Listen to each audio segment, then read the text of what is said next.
happening to me? Oh my god, my hair. It's gone. I'm bald! How? This can't be real! I woke up that morning and something just felt off. The air smelled wrong, bitter, almost metallic. My neck felt strangely light. I touched my skin, sat up slow, confused. Then I turned to the mirror by my dresser. And my heart just dropped. My name is Mara Winley. And if you want to know how I ended up like this, sit down. Let me tell you everything. My hair. My long chestnut hair, waist length, the one I'd been growing carefully for years, was gone. Not trimmed. But uneven chunks hanging anyhow around my ears, some almost reaching my shoulders, some jagged, cut close to my scalp.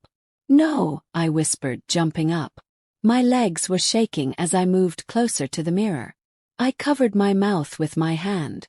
On my dresser, right beside my jewelry box, sat the dull silver craft scissors from the kitchen drawer, the ones my mother used for coupons and old receipts. And next to them a sticky note, slapped down like an insult. In my mother's handwriting. You'll still look fine. Focus on your speech for Hallie's big day. Mom. I just stood there, frozen. My pillow still had strands of my hair on it. Dozens of them. Curled like something thrown away. I felt sick to my stomach. That wedding, Hallie's wedding, was supposed to be my moment. The one time I'd finally be seen. I'd picked my navy silk dress myself, paid for it with my own money, planned every single word of my speech. It was never about stealing the spotlight. It was about being respected. About being enough for once. I walked into the kitchen, every step heavy like I was carrying something. My father sat there eating his cereal like nothing happened. He looked up for 1 second and just said, "Oh good. You're up." Didn't even blink at my hair. Then he added, "Less hair makes your face less distracting anyway. The attention's not supposed to be on you." My mother didn't even flinch. She sipped her coffee, scrolled her phone and said casually, "It's Hallie's wedding, Mara. Let her shine." And blinked. They said it like I was trying to steal the sun just by existing. Just by showing up in a dress that fit me well. Just by daring to speak with a clear voice. Let her shine. They'd been singing that song since we were children. Hallie got violin lessons and spa days. Me. Hand-me-downs and lectures about gratitude. Hallie got a graduation trip to Florence. Me, I was told to go and work weekends if I wanted college money. And I did it. I moved out at 19, worked 2 jobs, and I still said yes to her wedding invite. I wanted to believe, just once, we could be a family without anybody playing favorites. But they couldn't even trust me enough to just show up as myself. They gave me tea the night before. "Chamomile to help you sleep," my mother said, and used that time to butcher my hair while I was knocked out. I remembered how groggy I felt, like I was underwater. Now I understood why. My hands were shaking as I picked up my phone. I didn't know who to call, but there was one person I trusted with my whole life. "Becca," I said the moment she picked up. My voice cracked. "Can you come over? Please." Becca lived 15 minutes away. She came in 10. The moment she stepped in and saw me, she gasped. "They did this to you. On purpose." I nodded, my eyes burning. She didn't speak for a second. Then she exhaled hard and said, "Okay. We're not going to that wedding like this. We're doing something better." First I thought she meant a salon. A makeover. Something to hide the damage. But Becca had something else in her mind entirely. See, I had a habit. I used to record little voice notes on my phone, things to tell my therapist later. Small things. Comments I didn't know what to do with. Becca asked to hear them. We sat on my floor, my hacked hair still sitting in the bin, and we listened. My mother's voice. "She thinks she'll look better than Hallie in that dress. We'll fix that." My father's laugh. "Girls like her need reminders. We'll cut it while she's out." Becca's eyes narrowed. "Mara, this is not just sabotage. This is control. And I think it's time people heard it." I stared at my phone. I never thought I'd share those recordings. They were private just for my sessions. But hearing them again with Becca beside me, they hit different. Powerful. Honest. proof of what really happened. You really think people will listen? Yes. Becca nodded firm. They'll listen because it's real. And because you're not the only one. That night I didn't sleep at all. Becca helped me trim the uneven strands into a sleek, sharp bob. It framed my face like armor. You look like someone about to ruin a fake fairy tale, she whispered. I looked in the mirror. My eyes weren't soft anymore. They were steady. In the morning, I put on a black blazer over a deep green dress. Not the silk one they mocked, but something new. Something bold. We got to the vineyard early. The sun was just rising, gold spilling over the hills. The venue was extravagant. White chairs in neat rows, flower arches, cameras everywhere. Hallie's dream day. I stood quietly near the brunch buffet, watching guests arrive, laughing, taking pictures. I had rehearsed the speech they wrote for me. But that script was gone now. All I held was my phone. And my truth. When they offered me the mic for toasts, I stepped forward. My mother's smile froze. Hallie waved from her seat, beaming. Then I started talking. Hi everyone. I know I'm not the favorite daughter.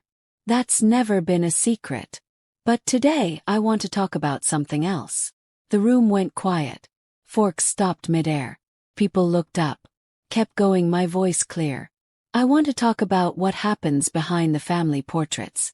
When the people who say they love you drug your tea so they can cut your hair while you're sleeping. When you're told you're too pretty to stand next to your sister. When you're not just ignored, but managed. Murmurs ran through the crowd. My mother stood up. Mara, stop this. My father followed, face red. You're embarrassing yourself. But I didn't stop. No, I said. You don't get to silence me anymore. Not after what you did. I pulled out my phone and played the recording. My mother's cold voice filled the air. My father's laughter echoed through the speakers. A gasp rippled through the whole crowd. Hallie looked like she couldn't breathe. One uncle dropped his mimosa. My voice came last on that recording. You taught me shame. Now I'm teaching you consequences. That's when security showed up. My mother was screaming. My father was demanding they cut the mic. Hallie was crying. Not for me, but for her ruined spotlight. But me, I walked out without a single tear. I had said what I came to say. By that night, the video Becca posted had gone viral. Caption: This is what happens when you weaponize family. Over 1 million views by sunrise. The comments kept pouring in. Thank you for saying what I never could. You're a hero. You didn't just crash the wedding, you freed yourself. Celebrities reposted it. Influencers lip-synced my own speech. My voice became a movement. A week later, an editor from a bridal magazine emailed me. Your story isn't just powerful, it's important. Would you do a feature? Photo shoot. We'd like to title it, The Uninvited Sister Who Stole the Show. I smiled and replied, gladly. I posed in gowns that shimmered louder than my shame ever could. My new bob framed a face that was no longer hiding.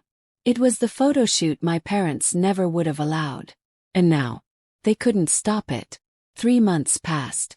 My family never called. No apology. No explanation. But I didn't care anymore. The world had already decided. I became the face of something bigger. Of daughters silenced for too long. Talk shows debated my speech. Articles dissected my parents' actions.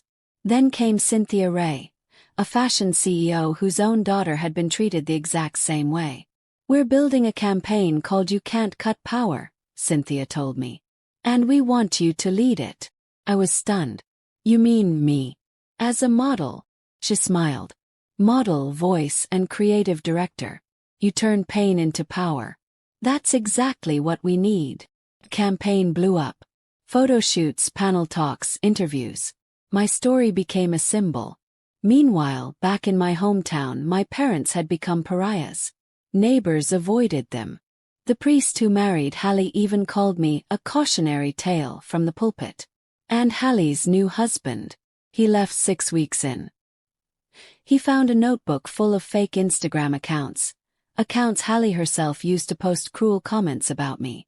Anonymous bullying, from a bride obsessed with her own sister's silence. That was the final straw. He packed his bags and left. I didn't even smile when I heard. Felt nothing. I'm done carrying their consequences, I told Becca. Then Cynthia called me again. We're opening a new creative office, she said. And we want it in your hometown. Would you like to run it? And blinked. You're serious.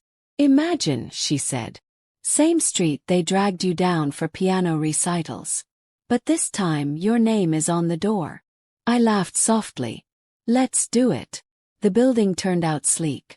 Glass walls, soft lighting, energy buzzing everywhere. On the front window, in bold letters, "Power cannot be cut." Local press covered the launch. Survivors came through the doors. Old classmates who used to whisper about me now asked me for internships. And then, during the open house, my parents walked in. Uninvited. Quiet. My mother wore sunglasses. My father looked older. Tired. Maybe it was guilt. Maybe shame. But when they saw me, standing tall at the podium in a tailored white suit, they didn't even recognize me. "We're proud of you," my mother said weakly. Smiled. "That's funny. You haven't been proud of me since I had braces." My father chuckled, awkward. "Families make mistakes. We heal, right?" I turned toward the front desk. "Would you like to leave a comment card? We take feedback seriously here." They blinked. I continued. "If not, I have a full room of people I actually respect, waiting to hear me speak." They just stood there, unsure, like statues in a world that had moved on without them. I didn't need to scream. I didn't need revenge. The building, the brand, the success, those spoke louder than anything I could ever say. As they turned to leave, I called out one last time. "By the way," I said, my voice calm, "next time you try to cut a daughter to make another one shine, just remember, scissors dull, but some girls sharpen." They paused. Then they walked out into the street. They never came back. And me. I never needed them to. I had built something stronger than their silence. A life they could never touch. My beauty, my power, my voice. None of it came from their approval. I found it all within myself. And now nobody could ever take it from me. Not with words. Not with shame. Not even with scissors. From that day I never looked back. I had stories to tell, voices to lift up, and girls to remind. Your worth is not negotiable. And your light, it's not up for trimming. Ever again.